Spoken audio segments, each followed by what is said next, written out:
رب العالمين حمد الحامدين حمد المستغفرين حمدا يوافي نعمه ويكافئ مزيده أما بعد اللهم صل وسلم وبارك على سيدنا محمد الفاتح لما أغلق والخاتم لما سبق ناصر الحق بالحق والهادي إلى صراطك المستقيم وعلى آله حق قدره ومقداره العظيم اللهم صل على سيدنا محمد النور الذاتي وسر السار في جميع الأسماء والصفات وعلى آله وأصحابه ولبيته وسلم.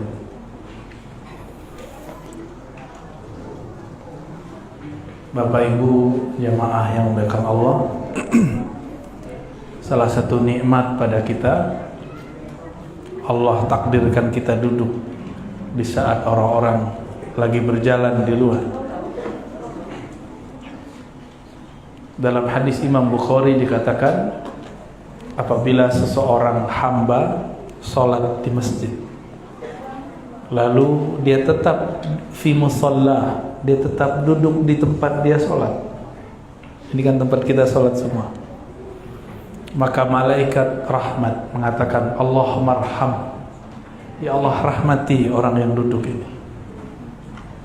Dalam riwayat yang lain dikatakan, Allahumma salli alaihi, ya Allah sampaikan rahmat keberkahanmu kepada orang ini.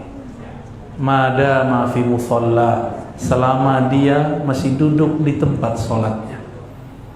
Ini kan tempat sholat kita semua ya? Jadi Bapak Ibu sadar atau tidak, malaikat dari tadi itu doa di ubun-ubun kita. Dan mereka tadi itu datang bertahap, pindah, ngasih tahu, sono ada majelis, sana ada majelis, ya. Tidaklah ada satu majelis malaikat-malaikat mengumumkan kepada malaikat sekitarnya, halumma ila hajatikum. Ya, tidak ada satu majelis melainkan malaikat, nama malaikatnya malaikat sayyarah, malaikat yang bertebaran di mana-mana. Tugasnya cuma satu, meramaikan majelis-majelis ilmu dan zikir. Semoga majelis kita termasuk majelis yang diridhai oleh Allah SWT. Jadi ini kalau kita dibuka nih mata batin oleh Allah, ini gak ada atapnya Pak. Aku ngeliat ke atas tuh orang bersayap sampai langit sana. Maka sebagai tanda terima kasih kepada Rasulullah SAW, kita kirimkan Al-Fatihah untuk beliau, untuk guru-guru kita semua, orang tua kita, dan semua yang hadir malam ini. Semoga Allah membukakan hati kita semua. Al-Fatihah.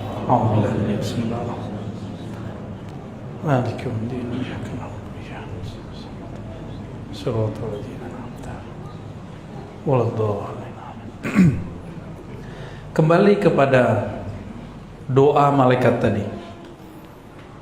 Ternyata ada sir rahasia yang sering kita lupa. Setiap kali masuk masjid ada doa. Apa doa masuk masjid? Allahumma ftahli abwaab rahmatik. Tapi di hadis lain cukup sholawat. Saya bertanya-tanya, kok di hadis ini sholawat, di hadis ini doa? Ya Allah bukakan bagiku pintu-pintu rahmat. Bukan satu pintu, abwab. Abwab itu plural, jamak daripada bab. Bab satu pintu. Kalau abwab banyak pintu.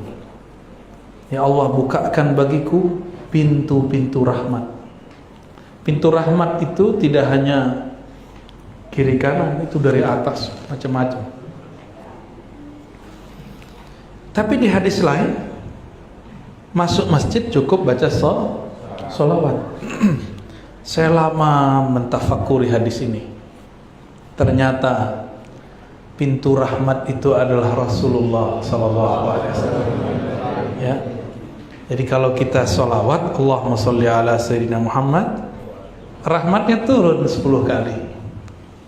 Kalau kita doa, Allahumma ftahli abwaab rahmatik, dibuka juga, tapi belum tentu 10. Ya. Oleh karena itu ulama kita menggabungkan doa masuk masjid. Jadi jangan lupa masuk masjid baca doa. Jangan selonong-selonong aja, ini tempat malaikat rahmat berkumpul. Tidak ada tempat ibadah yang menyembah Allah di dalamnya, melainkan malaikat rahmat berkumpul di dalamnya. Jadi kalau masuk, tenang dulu sebentar, kaki kanan dinaikkan. Ya, tadi begitu nggak? Main masuk-masuk aja. Ya, belajar ada tempat rahmat bercucuran. Rahmat bercucuran. Dan rasakan kalau hati sudah terkoneksi, nikmat rasanya. Maka Bapak Ibu ini kalau zikiran sendiri 10 menit terasa lama. Tapi kalau ngaji taklim 1 jam pun terasa sebentar. Kenapa? Karena taklim itu adalah buah-buah dari taman surga. Kalau zikir kadang-kadang belum matang buahnya. Makanya kadang zikir pahit. Ya. Karena dia ngobatin dulu. Zikir itu ngobatin. Az-zikru shifaa'un. Zikir itu obat. Bagi orang yang sudah lama berzikir, zikir itu tidak hanya obat, bisa jadi silah, senjata. Jadi ulama itu nggak perlu bisa bersilat, cukup dia doa selesai. Ulama orang kenal Allah. Ya. Tadi kita makan, teman-teman pada senang. Makan di suatu tempat, kawan kita yang sudah niat mau bayar, tahu-tahu kaget sudah dibayarin. Nggak kenal juga nih orang berdua. Dia sebut, saya murid Habib Fulan. Oh, langsung. Jadi cukup dengan, oh saya murid Habib Fulan, baru tawassul sama zuriatnya. Sudah senang, apalagi tawassul dengan kakeknya, yaitu Rasulullah Sallallahu Alaihi Wasallam. Jadi kalau masuk masjid, ini tempat rahmat, maka minta Allah maftahli abwaab. Nah, adik-adik itu udah hafal, cuma mereka kan anak-anak, nggak mengerti rahasia. Kita kalau sudah mengerti rahasia, kita ambil. Jadi kalau masuk masjid, tenang dulu sebentar, kolbunya diajak masuk. Masukkan kaki kanan, baca doa, Allah maftahli abwaab rahmatik. Tambahkan salawat. Wassallallahu ala sayyidina Muhammad. Jadi dapat semuanya. Ya, gabungan. Jadi ulama itu meriwayatkan banyak hadis, lalu mereka gabung jadilah sebuah panduan amalan. Jadi malaikat apa yang mengiringi orang ngaji? Banyak nama malaikatnya, tapi terkumpul dalam satu klan malaikat rahmat. Jadi malaikat itu ada kayak habaib, ada fam-famnya, kayak bangsa, ada suku-sukunya. Ada suku Bugis, Banjar, ya, Jawa, Sunda, Minang, Aceh, macam-macam, Madura, semuanya ada. Kalau asli Kalimantan namanya apa? Dayak. Di sana juga begitu. Malaikat itu ada fam-famnya. Maka ada malaikat yang nama belakangnya pakai il, Jibril, Mikail, Israfil, Israel. Ada yang belakangnya pakai an, Ridwan, Kiraman. Ada yang pakai in, kita katibin, hafizin.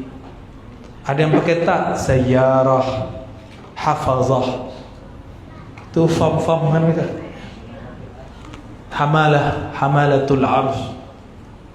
Ada malaikat zikir-zikir, malaikat azkar. Ya, banyak. Malaikat itu punya tubuh, tapi bukan tubuh fisik.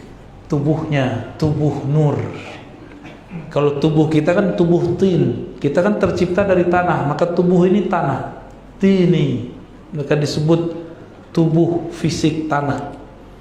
Mereka tercipta dari cahaya, maka tubuh mereka jisim nuri. Jisimnya jisim nur. Kita ada darahnya, Pak. Kalau kurang darah kita gimana? Disuruh makan ini, makan itu ya. Ada makanan khusus yang bisa meningkatkan darah. Kalau kita lemas, semuanya dikasih minum nih airnya. Malaikat itu juga sama. Malaikat itu punya nutrisi, punya makanan, punya sarapan, punya cemilan. Ya. Kalau malaikat menghadiri majelis zikir, dia sedang pesta. Jadi kapan pesta malaikat? Kalau ada majelis zikir. Di atasnya pesta lagi, taklim. Jadi kapan mereka kemudian girang? Kalau ada taklim. Antum ngumpul baca Ratibul Haddad, itu malaikatnya senang sekali.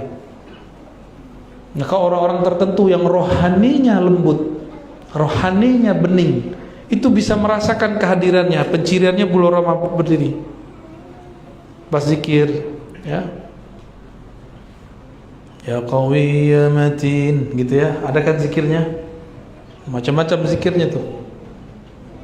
Kalau Ratibul Attas itu bismillahnya diulang-ulang, bismillahirrahmanirrahim, bismillahirrahmanirrahim. Itu ada sir, ada rahasia semua di situ. Dan ternyata di setiap huruf-huruf zikir, terutama zikir-zikir Qur'ani, di situ ada malaikat ribuan yang memikul, yang membersamai lafaz tersebut. Jika dibaca dia hadir. Tapi hati-hati, setan, iblis, karena mengenal rahasia itu, dia siapkan tentara-tentara malaikat palsu. Inilah yang dijadikan untuk menyesatkan calon-calon wali Allah. Dia lihat kayak malaikat, padahal bukan malaikat. Iblis ini kan dulu pernah jadi pemimpin malaikat di surga. Mimpin zikir, mimpin ibadah malaikat di surga. Tapi mohon maaf, imam masjid ada yang sok nggak? Kalau nggak ada saya nggak jadi nih, nggak jalan. Majelis nggak jalan. Ada yang ngomong gitu nggak? Saya banyak Pak dengar. Yang begitu biasanya nggak mau ikut ngaji sama saya biasanya. Kalau ikut ngaji biasanya itu hilang. Rata-rata nggak mau ngaji, ngerasa udah alim, ngerasa sudah cukup dengan rotib-rotibnya. Lah itu rotib kan ditulis di zamannya. Zaman sekarang ada rotib baru, ada rahasia baru. Kan kita belum keluarin aja Pak, ya tahap lah ya. Ada wirid-wirid untuk senjata di zaman ini. Dulu masyayikh kita buat zikir untuk zaman dia. Maka setiap masa ada ulama yang meramu zikir-zikir Quran, Sunnah. Bahkan mereka dapat persetujuan dari Allah secara rohani. Itu dikumpulkan untuk senjata akhir zaman. Kita jangan bilang, oh ente buat jalan baru. Tidak. Al-Habib Al-Haddad, Abdullah Al-Haddad, dia kan juga mengumpulkan yang sebelumnya belum dikumpulkan, ya. Al-Habib Al-Attas, dia mengumpulkan kumpulan zikir sebelum beliau itu orang tidak berzikir seperti itu. Hasan Al-Banna nulis Al-Ma'thurat, itu kan tadinya sudah ada yang lebih lengkap, dia buat versi dia sendiri. Setiap wali-wali Allah itu dia punya perbendarahan zikir, ya. Namun mereka ini tidak mau sombong. Kalau masih ada yang lama pakai dulu, tertambahin dikit gitu, ya. Khawatir umat pada kaget. Jadi saya, walaupun saya mengijazahkan di majelis Ratibul Haddad, Ratibul Attas, saya punya wirid sendiri Pak, yang nggak ditulis di situ, ya. Tapi dari Quran juga, dari Sunnah juga, dan dalam pengalaman rohani sendiri kita mendapatkannya. Tentu nggak boleh keluar dari kaidah Al-Quran dan Sunnah, karena Al-Imam Junaid mengatakan ilmuna muqayyadun bil kitabi was sunnah. Ilmu kami, ilmu zikir ini, ilmu ma'rifatullah berkaitan muqayyad, nggak boleh keluar dari kitab dan Sunnah. Jadi malaikat-malaikat mereka kalau mau makan, mau minum, mau pesta, apa yang mereka lakukan? Mereka hadir di majelis zikir, ya. Berarti Bapak Ibu ini kalau rutin buat majelis, di sini sudah ada majelis ratib, ya? Udah ratib apa? Belum punya. Harus ada ratib sekali seminggu aja, malam Jumat atau pagi Jumat atau pagi subuh. Ratibul Haddad atau Ratibul Attas. Ratibul Attas jarang ya. Mau nggak ngamalin? Ya. Dia antum bawa kertas kosong aneh jazain ya. Ratibul Attas, amalin tuh, itu asrar basmalah ada di sana. Harus punya wirid. Kata Imam Abu Ali Ad-Daqqaq yang dinukil oleh Imam Al-Qushairi dalam Ar-Risalah Al-Qushairiyah, zikrullah itu adalah senjatanya murid, senjatanya salik. Itu murid. Kalau wali beda. Murid senjatanya apa? Zikrullah. Senjata kalau di zaman sekarang seperti pistol. Kita punya tujuan nih, nembaknya pakai apa? Pakai zikrullah.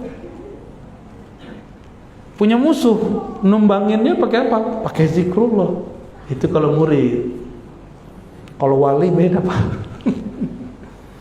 Wali nggak begitu dia mekanismenya. Kalau wali itu ada musuh, nggak mesti dilawan. Kalau bisa jadi kawan, nah itu wali itu. Kalau ada orang dendam, nggak balas mendendam, tapi justru kemudian diperbaiki kolbunya, itu wali itu orang. Ya, kalau murid masih emosi, ya, singgung dikit, colek dikit, nggak tahu dia saya ini pemegang Ratibul Haddad, Ratibul Attas. Itu kenapa? Emang situ udah jadi sakti pakai rotib. Ayo coba sini, ya, colek dulu sini, tumbang paling. Ya. Jangan kita merasa hebat dengan wirid-wirid kita, biasa aja. Yang bisa bikin kita zikir siapa? Kita doa, Allahumma a'inni ala zikrik. Ya Allah, bantu aku berzikir. Benar. Jadi yang bantu kita zikir siapa? Kalau Allah nggak bantu, antum nggak bisa loh nyebut nama Allah. Itu nama Allah lebih berat daripada langit dan bumi. Diturunkan kepada gunung, gunungnya hancur, bergetar dia, khasyi'an mutasaddi'an. Tapi manusia punya chip, punya rahasia di dalam dirinya, namanya kolbu. Kolbu ini mampu menampung zikrullah. Maka kolbu itu disebut kolb karena dia elastis, nggak kaku. Orang-orang kaku tidak akan bisa menampung rahasia-rahasia Allah. Jadi nggak boleh kaku ya. Nggak ada namanya manhaj kaku, nggak ada. Manhaj kita, manhaj qalbiyah, ruhiyah. Kolbu itu ngikutin nama-nama Allah. Maka dia nggak selalu keras, ada lembutnya. Nggak selalu lembut, ada tegasnya. Ya, nggak selalu nangis-nangis. Ada saatnya suaranya naik, tapi nggak marah-marah mulu. Masa tiap ta'lim marah mulu?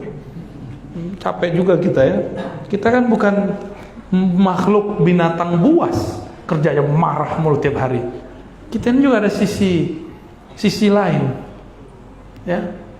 Allah itu sisi lembutnya lebih banyak ditampilkan daripada sisi kerasnya. Maka coba lihat setiap surat, kecuali satu surat, dimulai dengan Rahman, Rahim. Ya benar. Kenapa Allah tidak menggunakan lafaz Bismillahil Jabbar, Bismillahil Qahar, dengan nama Allah yang maha merubah, yang maha perkasa, yang maha menghancurkan? Enggak, Allah nggak gunakan itu. Tapi kenapa orang membayangkan Allah itu tegas, Allah itu kasar, Allah itu pemarah? Jadi bayangan anak-anak tuh, karena bapak ini sering marah nyuruh anak sholat. Ya benar ya, ibu-ibu jangan suka marah-marah nyuruh anak sholat ya. Anak itu dia nggak seneng serius-serius amat, bener nggak deh? Masih berbingung tuh, ya, diajak ngomong gitu nggak connect. Maka mereka mau ke masjid gitu, saya udah senang. Jadi salah satu yang bikin saya senang di masjid ada anak-anak. Mau dia ribut di luar, kalau di dalam penting bisik-bisik. Mau dia ribut di luar, itu saya senang sekali. Karena anak-anak ini nggak ada dosa. Kita mata nakal dikit dosa pak. Anak-anak nggak ada dosanya. Jangan-jangan kita selamat karena ada anak-anak. Maka dulu kakek dari guru kami, Syekh Taufik Al-Buti, dia punya kakek namanya Mula Ramadan Al-Buti. kalau ada kejadian besar di Damaskus, Suriah, maka untuk sholat hajat atau sholat istisqa atau sholat apa, itu dikumpulkan anak-anak. Suatu kali paceklik tidak turun hujan berbulan-bulan. Kebayang nggak? Hujan nggak turun berbulan-bulan, itu air nggak ada. PDAM belum ada zaman itu. Datang ke Maulana Mullah Ramadan Al-Buti. Lalu beliau bilang, baik, kalian yang besar-besar puasa. Nanti di hari ketiga kita berkumpul di Masjid Jami', bawa anak-anak kalian semua dibawa. Benarlah, ketika khutbah istisqa ini kan khusus doanya. Beliau baru doa, yang pertama nangis bukan bapak-bapak, yang pertama nangis air mata anak-anak turun, hujan langsung turun. Itu anak-anak tersentuh dengan doa aki-aki ini, namanya Maulana Mullah Ramadan Al-Buti. Ternyata beliau seorang wali Allah. Doanya mustajab. Dia tahu menjadikan doa, menjadikan zikir untuk memanjatkan doa. Zikir itu senjata. Yang ahli pakai senjata siapa? Bapak bisa main pistol nggak, Pak? Pistol-pistolan ya? Oh, Bapak ini jago main pistol kolbu, nembak orang. Yang jago main senjata siapa? Gak usah senjata pistol lah, pisau, pedang. Saya kasih Bapak pedang, bisa ngelawan saya nggak? Sama-sama kalah kita, Pak. Karena sama-sama nggak bisa berlatih.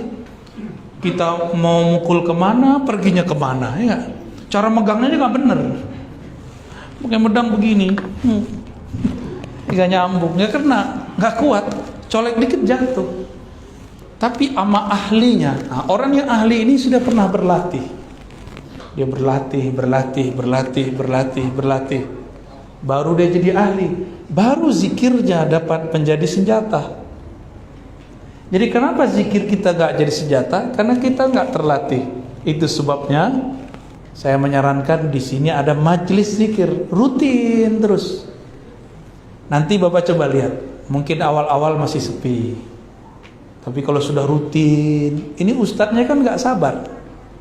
Jadi ustadz nggak sabar, gimana sih jadi ustadz? Ya. Gimana mau jadi murabbi, pembimbing ruh, pembimbing nafsiyah? Dia aja nggak sabar sama dirinya, gimana mau sabar sama orang lain? Ya.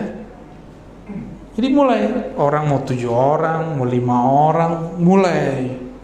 Udah bid'ahin orang, biarin. Kita zikir aja, Pak. Saya pasti terantum dibid'ahin orang. Ya, kita maklum lah ya. Atau ada yang ngomong, dia nggak suka bid'ahin. Hari gini masih rotiban. Ada yang ngomong begitu, ya. Kita jalan aja, Pak. Dan perhatikan. Nanti orang tambah lama, tambah rame. Kita nggak berharap mereka rame, kita berharap Allah ridho. Kenapa rame? Itu pertanda malaikat sudah tahu. Malaikat tahu, Pak. Kalau malaikat sudah tahu, dia berkunjung terus. Jadi malaikat tuh lebih disiplin. Kalau Bapak nih sudah punya majelis, itu jam berapa, hari apa, dia sudah datang duluan sebelum kita datang. Malaikat yang dulu hadir. Ntar dia ngabarin lagi ke malaikat yang lain. Karena mereka ini kecepatannya cahaya, maka dia mengabarkan seperti cahaya, cepat nyampe. Manusia itu kan ada sisi fisik. Fisik kita ini mengandung 2 karakter binatang ternak yang suka syahwat, makan, minum, kawin, tidur. Benar kan? Ini udah pada kawin kan ini? Ya. Makan kan? Atau udah nggak butuh makan? Tuh, sama kayak binatang ternak. Mohon maaf, apa yang bedain kita dengan dia? Binatang ternak nggak ada emosi. Berarti ada binatang lain sisi kita. Apa itu? Sisi buas, pemarah. Ada yang suka marah nggak? Hari ini Bapak dimarahin Ibu atau Ibu dimarahin Bapak? Atau kangen, belum ada yang marahin, Ustaz? Maksudnya apa? Masih jomblo. Baik. Ini karakter dua ini, kalau ada rumah makan rame tuh, itu berarti karakternya kita sedang merawat karakter hewan ternak. Benar nggak? Rame rumah makannya enak. Itu kita sedang merawat. Kalau binatang buas tuh cari lawan tuh. Ada sisi lain kita, karakter malaikat. Jadi dalam diri kita ada nur. Nur yang ada dalam diri ini satu jenis dengan malaikat. Dia kenyangnya bukan dengan makan. Dia bahagianya bukan dengan mainan. Dia senang bahagia kalau ada zikir, majelis ta'lim. Jadi nanti kalau pengurus punya ustadz, ya rutin di sini buat zikrullah, nanti akan hidup sisi nur yang ada di orang sekitar. Lambat laun sisi nur yang di dalam diri dia akan hidup. Awal-awal kalau dulu saya masih kecil, kenapa ikut pengajian? Dulu kalau habis pengajian makan-makan. Dulu dan di kampung saya itu kalau pengajian makannya enak, bukan kebuli. Di kampung saya itu ada kambing tuh dibuat rempah-rempah, enaknya bukan main. Ya, kita tahu kebuli baru pas sudah ke Jawa ya. Di Sumatera dulu nggak ada saya ketemu, karena emang di kampung saya nggak ada majelis habaib, nggak ada. Ya mereka nggak percaya habaib dulu, nggak tahu kalau sekarang ya. Itu kita mau ke majelis karena ada makanan ujungnya. Itu jadi saya kalau ingat-ingat masa kecil, nih contoh nih bapak ini punya memori masa kecil nggak? Coba dengerin Guru Mahmud baca Quran, itu ingatnya jajanan depan masjid. Ya. Memorinya begitu Pak. Atau dulu ingatnya orang lagi tarawih di masjid, kita main petak umpet karena dengerin orang bulan puasa nuzul Quran. Atau bapak ibu ini dari mana-mana kampung, di kampungnya sebelum subuh, sebelum sholat ada tarhim, assalatu wassalamu alaik, gitu ya, 5 menit sebelum sholat. Setiap kali mendengar itu, masing-masing bapak ini yang datang memorinya beda-beda. Kalau kampungnya di Bugis, ingat Bugis. Yang kampungnya di Banjar, ingat Banjar. Yang kampungnya di mana kampungnya Pak? Jawa ya. Tuh, muka Jawa nggak bisa nolak Pak. Ya.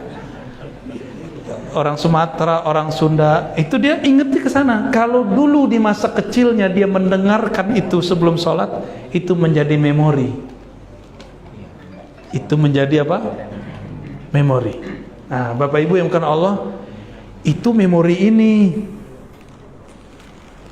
memori telinga, pendengaran. Kita punya memori yang lain, memori nur. Nur itu memorinya zikrullah, zikir. Maka setiap kali ada zikrullah, dia kayak ingat sesuatu tapi dia nggak tahu dia ingat apa. Benar nggak?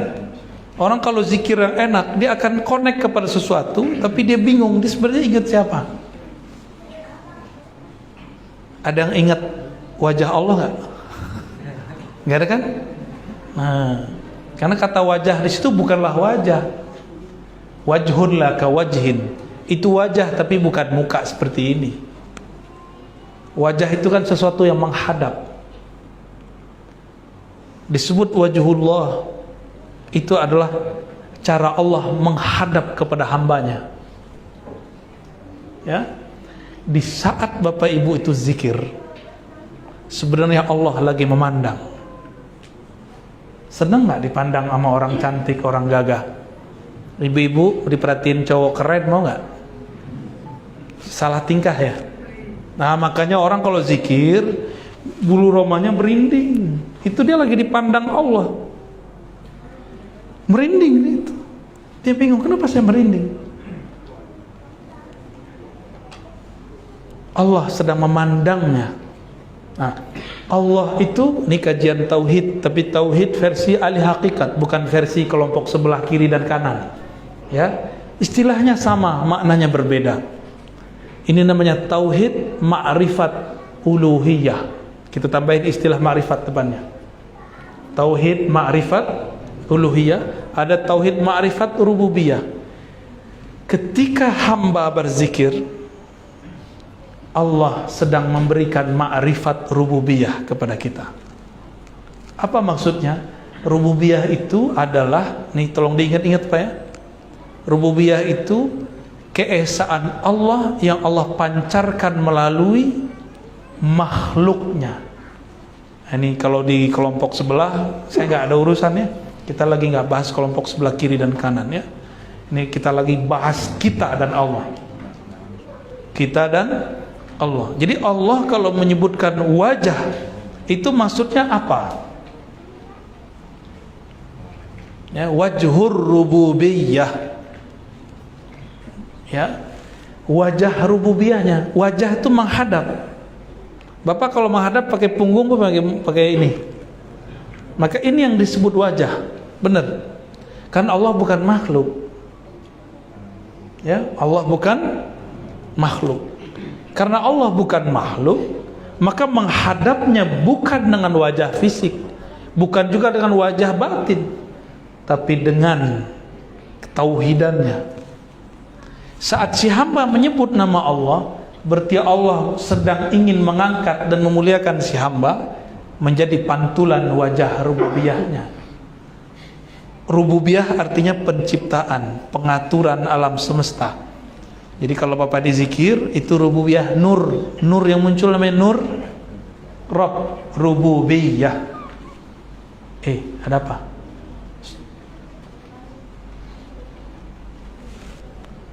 Wajhur rububiyah, ada rasa yang muncul kalau orang berzikir dengan itu.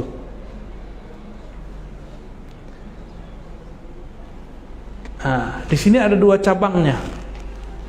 Allah itu sering menyebut dirinya Rahman dan Rahim. Ini disebut dengan Jamal. Allah Maha Indah. Allah Maha Indah. Oke? Kalau rasa ini yang muncul, Bapak nangis. Pernah nangis nggak lagi zikir? Atau tenang? Kalau zikir terasa tenang, adem, itu namanya dapat keindahan dari Allah. Senang nggak dibawa ke tempat yang indah-indah? Senang. Dengerin suara merdu, suka nggak? Suka ya? Itu secara fisik, apalagi secara ruhani. Ruhani kita nyaman sekali kalau mendapatkan cahaya itu. Bapak Ibu kalau lagi gelap, takut atau senang?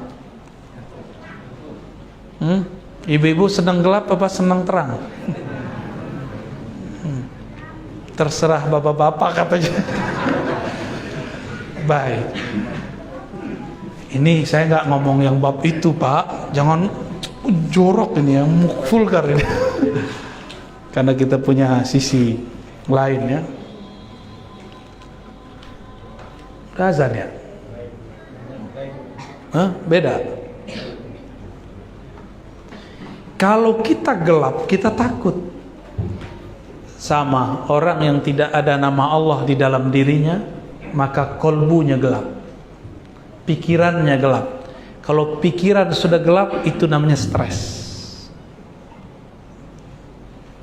Pernah panik? Pernah panik? Ya. Biasanya orang baru beli mobil baru, motor baru, kegesek dikit marah-marah, panik. Padahal kan tinggal dibenerin Pak, ya kan? Dia marah nggak marah, pasti dibenerin nggak? Tuh, kenapa harus marah-marah? Panik, karena kolbu pikirannya gelap. Oke? Berarti harus latihan zikrullah. Kerja kenapa mau berangkat pagi pulang sore? Kenapa? Karena pengen dapat duit supaya bisa beli listrik, teranglah rumah, ya. Benar. Orang kalau kerjanya rajin, dia dapat usahanya, hasil usahanya juga jelas. Sama, prinsip rohani sama. Kalau rajin, bekerja dengan rohani, maka kita akan mendapatkan gaji-gaji rohani. Kita kerja dapat duit, senang, benar? Senang kan dikasih duit? Tuh kan, jujur benar kan? Senang dikasih duit. Rohani ini dapat gajinya. Apa gaji rohani? Ketenangan. Bukan senang, tapi tenang. Mau punya duit tapi nggak tenang. Ini contoh gampang. Bapak pakai dompet, duitnya banyak, jalan di keramaian, tenang nggak?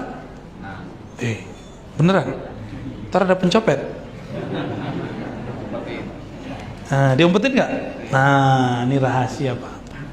Kalau orang punya rahasia zikrullah, pasti diumpetin. Karena bisa dicuri oleh syaitan. Paham? Dicurinya gimana? Dipancing-pancing. Ini cara setan nih, nyuri nih. Pancingnya bisa lewat emosi. Gak bisa lewat emosi, lewat nafsu. Nafsu biasa, nafsu rendahan. Gak bisa juga lewat apa lagi? Lewat sesuatu yang kita semuanya senang, yaitu sum'ah wal ujub, pamer, posting, ngomong. Pas lagi taklim subuh, tidur, ditanya, bro, kenapa ente tidur? Malam tadi tahajud 11 rakaat bro. Itu dicuri sama syaitan. Paham? Itu udah kecuri, udah harus diambil balik. Ta'awuz cepat-cepat. A'udzubillahi minasyaitonir. Terus dibalikin tuh. Dibalikin nanti. Gak berhasil juga. Nah, ini banyak nih, mumpung ini masjid musola. Musola apa masjid? Masjidnya lagi bangun nih. Yang sedang bangun tulus-tulus bener Pak. Kenapa? Ini diintai terus sama setan. Setan itu paling senang mengintai orang yang berjasa untuk umat. Gimana cara ngintainya? Nanti dia kirim tentara dia, panas-panasin tuh orang supaya nyinggung si panitia, pengurus masjid. Udah jadi masjidnya, kalau perlu jangan jadikan dia pengurus lagi. Udah gak jadi pengurus, setan bilang, bro, itu kamu dibuang sama mereka. Padahal kalau nggak ada kamu, masjid nih nggak jadi. Nah, itu jelas kedengeran nama saya Pak. Kedengeran setan yang ngomong. Serius.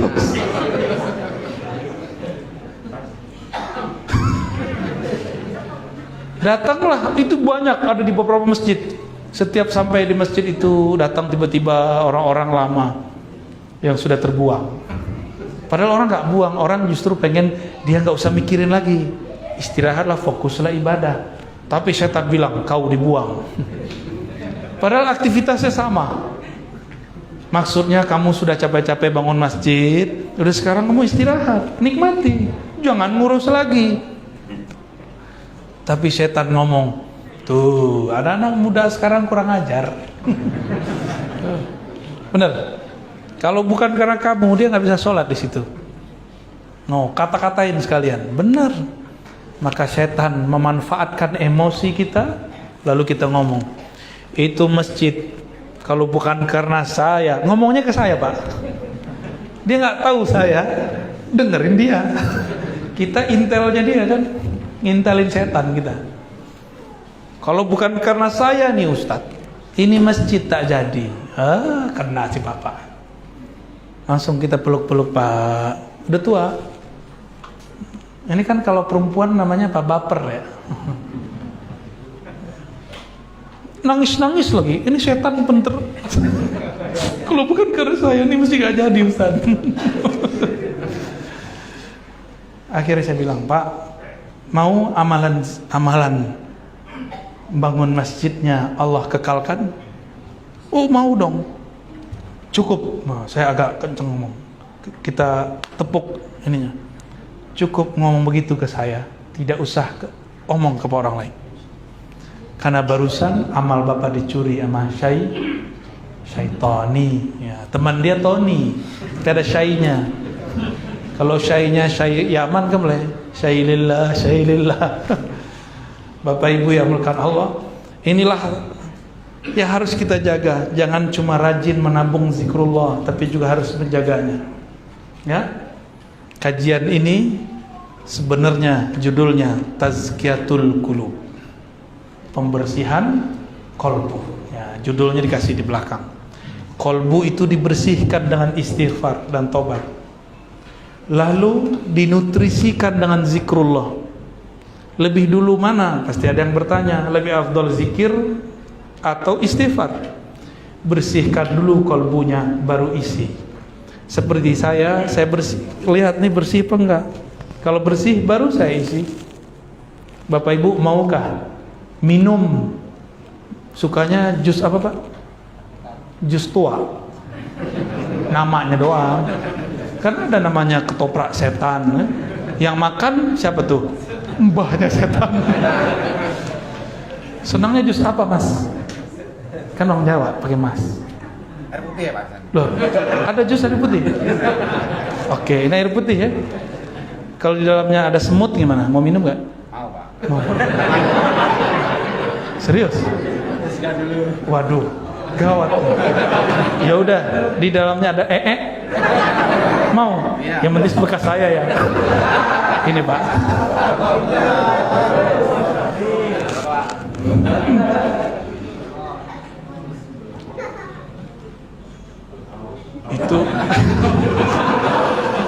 Itu orang mahabbahnya sudah melebihi.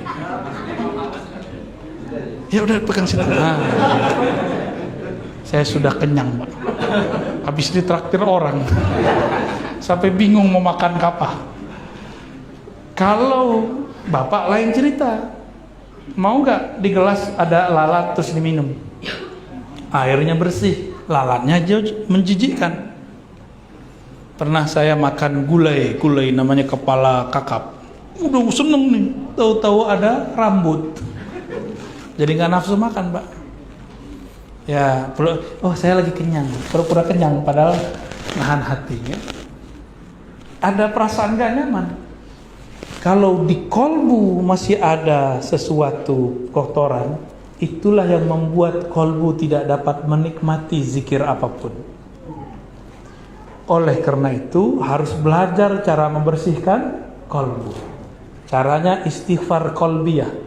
Di kolbu itu ada noda-noda. Catat dalam hati. Pertama syirik. Orang Islam kan nggak ada yang syirik. Cuma ada orang Islam nuduh kita syirik Pak. Benar ya? Bapak kan suka rotiban. Ada tawassul, dianggap dia masih syirik. Dia nggak tahu arti syirik itu apa, tawassul itu apa. Dia punya bayangan tawassul itu nyembah selain Allah. Jadi dia buat definisi sendiri, terus dia kafir-kafirkan sendiri. Padahal istilah itu bukan istilah dia. Jangan buat istilah sendiri. Coba ketoprak setan itu isinya apa? Ketoprak kan, namanya ketoprak setan, sama kayak hotdog. Emang itu ada dog di situ? Ada dog nggak di situ? Ini adik-adik ini suka hotdog kan? Nggak tahu kali dia hotdog ya? Hotdog itu artinya apa? Anjing hot. Ya. Anjing panas. Tapi isinya anjing nggak? Enggak. Kalau orang makan dia bilang anjir lo gitu ya. Iya, dia lagi kesel sama orang. Tapi isinya nggak ada anjingnya Pak. Makan begitu haram nggak? Kalau orang yang mengartikan ini salah, itu anjing panas, haram. Dia mengharamkan sesuatu yang dia tidak tahu. Sama orang yang mengharamkan tawassul, dia punya definisi sendiri. Kita kasih tahu dia nggak percaya. Paham? Ya. Nah, inilah masalah kenapa tidak selesai antara umat Islam sesama umat Islam. Karena tidak mau konfirmasi benar nggak istilah saya ini. Dulu saya dikabarin, itu orang ziarah kubur tuh nyembah kubur tuh. Kita ikut-ikutan juga mensyirikkan orang ziarah kubur. Akhirnya kita penasaran, kita datang ke majelis kuburiyun itu ya. Ternyata nggak ada tuh nyembah kubur, malah doa Allahumma firlahu warhamhu. Mana yang nyembah kuburnya? Ternyata manhaj su'uzzon, ini berbahaya. Manhaj buruk sangka, ini berbahaya. Allah mengajarkan husnuzon, dia bersu'uzzon. Melanggar sunnah nggak? Maka manhaj sunnah itu bukanlah manhaj nyala-nyalain orang. Manhaj sunnah itu manhaj berhusnuzon kepada banyak orang. Ya, udah husnuzon hari ini? Udah, beneran. Tadi jalan kayaknya ngebut-ngebut, ngebel-ngebel orang parah tuh. Taib, ya. Sampai jam berapa? Sudah cukup ya? Ya. Pertanyaan ya, baik. Silakan. Bagi jemaah yang bertanya, cukup 2 pertanyaan. Karena kami akan melanjutkan kajian berikutnya. 1 dari laki-laki dan 1 perempuan. Pertanyaannya,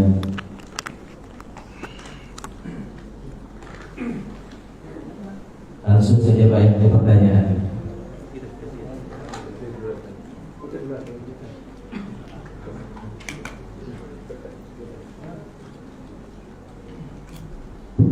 Assalamualaikum warahmatullahi wabarakatuh. Sebelumnya kami mohon maaf, ini ada pertanyaan satu terkait dengan masalah zikir. Zikir di dalam kitab yang pernah saya lihat itu ada namanya kitab Syamsul Ma'arif Kubra dan Mamba Usul Hikmah. Di sana juga ada zikir, tapi ada yang khusus atau yang lain. Ada talasim, ada wifik dan lain sebagainya. Itu menurutnya bagaimana? Ini pertanyaan yang pertama. Yang kedua, sebenarnya kami ingin tahu apa yang dimaksud tauhid mereka, yaitu tauhid 3 trilogi, dan bedanya dengan tauhid kita tentang wahdaniyat. Di dalam kata suci dikatakan wahdaniyat Allah itu juga 3, sifat, fitrah, dan af'al. Sedangkan mereka rububiyah, uluhiyah, asma wa sifat. Nah, di sini tolong dijelaskan letak perbedaannya. Terima kasih. Borong nih Ustaz. Borong bener ini ya. Itu yang pertanyaan kedua saya jelaskan di majelis setelah ini ya. Ya. Insyaallah habis ini kita pembahasannya perbedaan tauhid Ahlus Sunnah Asy'ariyah dan Salafiyah Wahabiyah. Insya Allah. Tambahin nanti Sufiyah. Sama-sama istilahnya uluhiyah, rububiyah, tapi beda definisi. Dan nanti antum lanjut ke sana ntar ya. Sedangkan yang pertama tadi tentang kitab apa? Syamsul Ma'arif karya Imam Al-Buni. Kitab ini tidak diperkenankan untuk dipakai kecuali orang yang langsung talaki, dapat ijazah dan ngaji kepada ahlinya. Karena wifik ini kalau nggak jalur wali Allah pasti wali setan. Walaupun kitabnya ditulis waliullah. Al-Buni kan waliullah. Dia sezaman dengan Ibnu Asakir ahli hadis. Lalu disebutkan dalam kisahnya itu, begitu juga Ibnu Tahir As-Silafi. Beliau ini ditanya oleh Ibnu Tahir As-Silafi dan teman-teman ahli hadis. Al-Buni, Anda ini kok ngomong yang aneh-aneh? Kata beliau, enggak, saya nggak ngomong aneh. Semua yang saya bicarakan asrar Quran. Ternyata dia difitnah. Maka sudah jadi tabiat sunnatullah, siapapun yang memegang ilmu Imam Al-Buni pasti difitnah. Maka antum tinggalkan dulu Ustaz. Karena nggak talaki kan, cuma baca aja kan. Ya jangan, tidak cukup. Itu kitab isinya wifik. Wifik itu dari kata wafaqa, nulis bentuk gores-goresan tertentu dengan simbol-simbol angka yang sesuai dengan jam dan waktu, dan porsi-porsi kalimat dan angkanya harus sesuai. Misalnya untuk penjagaan rumah. Cuma masalahnya di setiap angka-angka dan huruf itu ada makhluk yang Allah titipkan. Tapi makhluk ini kalau yang buat bukan waliullah, yang masuk adalah tentara Azazil, tentara iblis, tentara jin, bukan tentara Allah dari malaikat. Maka mohon maaf, saya banyak melihat ada orang belajar wifik ini nggak beres, rata-rata nggak beres, karena dia nggak belajarnya ke waliullah. Terus lewat kitab yang diterbitkan tuh banyak salahnya. Karena itu salah satu huruf itu repot nanti kesananya. Mesin salah satu baut gimana? Hancur nggak? Hancur, Pak. Salah sekian mili rusak dia. Inilah yang bikin santri-santri aswaja banyak jadi begini. Dia kira mau jadi sufi, terjebak kepada kebatinan. Itu namanya kebatinan. Ilmunya ada. Karena ma'rifatullah itu dan ma'rifat ghairillah ada pada huruf dan angka. Simbol-simbolnya. Simbol-simbolnya ada di huruf. Makanya kalimat-kalimat yang paling dahsyat di Quran itu ada pada huruf-huruf. Bismillah ada pada huruf ba, ada pada titik. Albuninya nggak ada masalah. Cuma kalau ada orang nggak punya sanad nyambung kepada beliau, dikhawatirkan nggak ini. Cuma dapat ijazah am, nggak usah ngamalin. Ijazah umum nggak usah. Dia harus bab per bab dia ngaji kepada gurunya. Dulu di Mekah ada namanya Syekh Mukhtar Al-Tarid, kemudian Syekh Muhammad Ahyad, ya, Syekh Abdul Hamid Amin, guru daripada guru-guru kita di Indonesia. Itu orang Indonesia, cuma tinggalnya di Mekah. Ya, mereka inilah yang menjelaskan asrar itu sesuai manhaj kewalian. Tapi banyak sudah enggak ya. Makanya saya pernah berkunjung ke suatu tempat yang belajar kitab itu. Kita lagi sholat ada orang teriak-teriak, Pak. Oh, berarti nggak beres tuh. Mungkin dia ngelihat makhluk aneh-aneh kali. Karena setiap huruf itu ada khadamnya. Khadam ini terbagi dua. Ada khadam langit, ada khadam bumi. Kalau khadam langit malaikat, kalau khadam bumi bentuknya mirip. Bentuknya mirip. Maka Bapak kalau ke rumah-rumah makan, kalau yang sensitif tuh tahu, wah ini ada raja nih ya. Rajanya yang bikin wali Allah atau wali setan ketahuan juga, Pak. Jadi raja Wifik tuh kayak Sandi Marse. Ya, Sandi, dia simbol-simbol. Orang-orang intel bumi nih. Polisi, tentara, itu dia pakai simbol-simbol dulu. Dulu perang dunia kedua, pertama pakai simbol. Sampai hari ini perang langit, perang bumi, perang setan, perang malaikat itu pakai simbol, Pak. Perang wali-wali Allah itu pakai simbol-simbol. Ada hurufnya. Nah, ilmu ini insya Allah nanti akan diberikan kepada Al-Imam Al-Mahdi dan semua pengikutnya. Nanti golongan setan dapat simbol juga, tapi beda simbolnya. Maka hati-hati dengan ilmu simbol.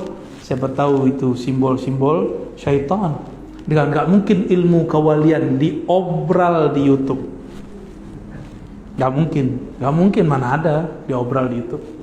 Ya, ya terakhir cukup satu lagi ya. Atau dari akhwat satu ya. Akhwat satu boleh. Ada? Oke, di belakang. Boleh. Yang penting saya ngerti. Kalau nggak ngerti saya bilang nggak tahu.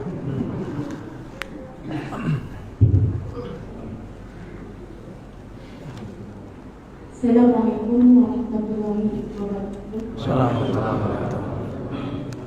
Mungkin ini Jamnya telat ya? Di luar tema ya Pak Ustaz. Telat.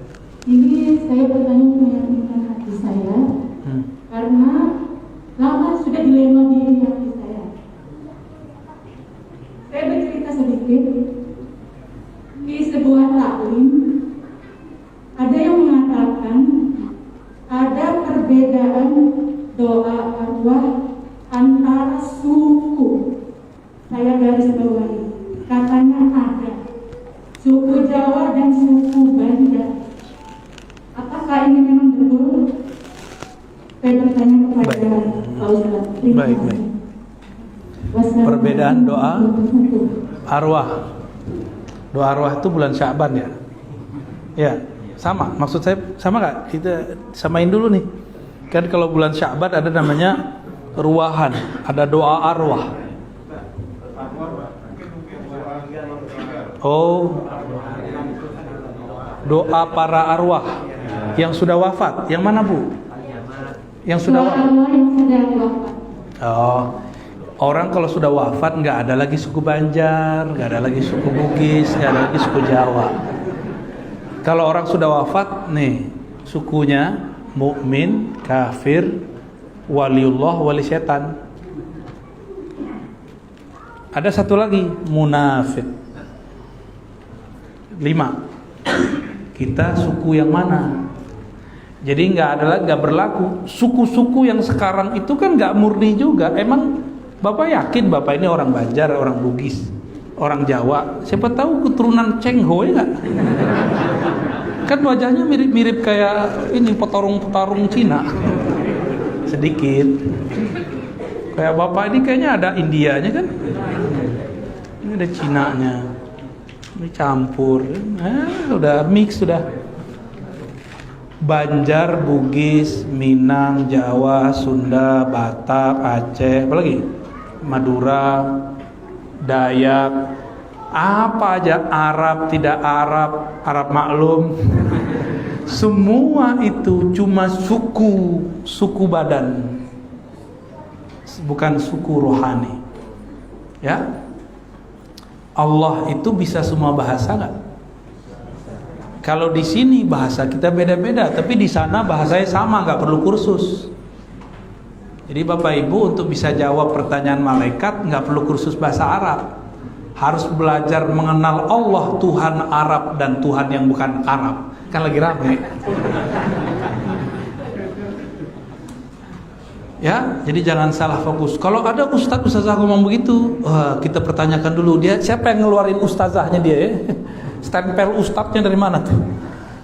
Tapi kalau maksudnya doa dalam bahasa orang Bugis, Banjar untuk arwah beda-beda mungkin, karena beda kiai, beda zikir.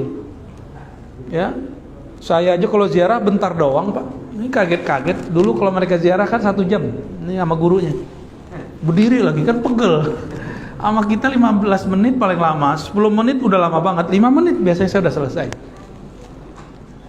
Kita kalau ke kubur bentar aja. Salam, kirim doa, baca zikir-zikir yang disenangi orang itu. Lalu kita doa, udah selesai, kita pergi. Nah, kadang-kadang saya zikir dulu sebentar. Kadang-kadang kita bertukar-tukar sandi kolbu, ya. Ada Pak sandi-sandi di kubur itu. Ada rahasia-rahasia di situ. Nah, jadi jangan mohon maaf ustazah gak boleh rasis bab doa ya. Ya. Baik, kira-kira itu karena kami masih melanjutkan perjalanan. Bapak silakan langsung sholat isya, kami jamak sholatnya ya. Jadi nggak usah salaman, langsung tawajuh kepada Allah ya. Mohon maaf atas segala kekurangan, semoga Allah sempurnakan kekurangan kita. Assalamualaikum warahmatullahi wabarakatuh.